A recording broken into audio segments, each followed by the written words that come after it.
Mom, you left the light on all night again.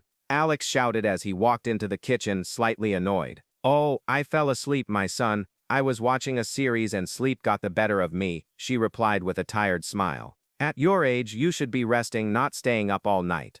The mother smiled gently without saying a word. She pulled her robe tighter around her body so the slight shiver from the cold wouldn't show. Alex lived in the same city, but he visited her rarely, only when he had time. I brought you some fruit and your blood pressure medicine, he said hurriedly. Thank you, my son. May God bless you, she whispered. She tried to caress his face, but he gently pulled away. I have to go, I have a work meeting, I'll call you during the week. All right, sweetheart. Take care, she said softly. When the door closed, the woman stood by the window, watching her son until he disappeared around the corner. She placed a hand over her heart and murmured, Take care, my child, I won't be here much longer. The next day, the mailman left something in the old rusty mailbox. Maria slowly walked to the door and took out a yellowed envelope. Written on it were the words, For my son Alex when I am no longer here. She sat at the table and began to write with trembling hands, My dear one, if you are reading this, it's because I no longer have time to tell you everything that lived in my heart. Mothers never truly die, they hide inside their children's hearts, so it hurts a little less. She set down the pen and looked at an old photograph, little Alex, scraped knees and a mischievous smile. Alex began to cry. Every word pierced his soul like a memory that cannot be erased. Don't blame yourself, I knew you had your own life.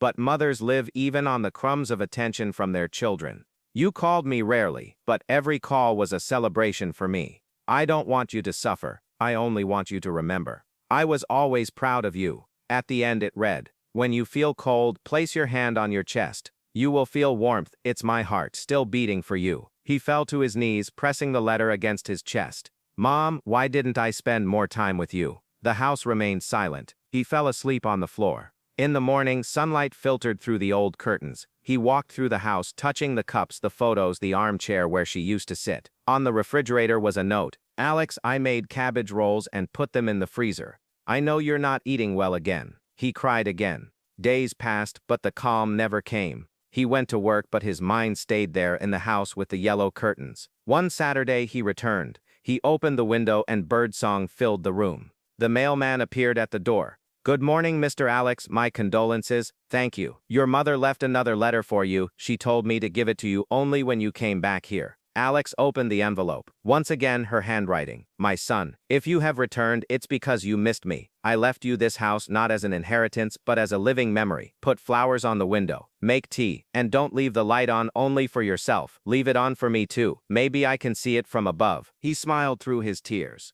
Mom, I'll leave the light on every night. He stepped into the yard and looked at the sky. Among the clouds he thought he saw her silhouette, wearing that white robe with flowers. You taught me how to live, Mom. Now teach me how to live without you. Years passed. The house remained full of life. Alex came often, watered the flowers, fixed the fence, made tea, always for two. One day he brought his 5-year-old son. Your grandmother lived here, he said. And where is she now, Dad? Up there. But she listens to us. The child looked up and waved. Grandma, I love you. Alex smiled, his eyes filled with tears. And in the whisper of the wind he believed he heard a warm, familiar voice. I know, my love. I love you too. Both of you. Because no mother ever truly disappears. She stays in your smile, in your strength, in every I love you you give to your children. A mother's love is the only letter that always reaches its destination.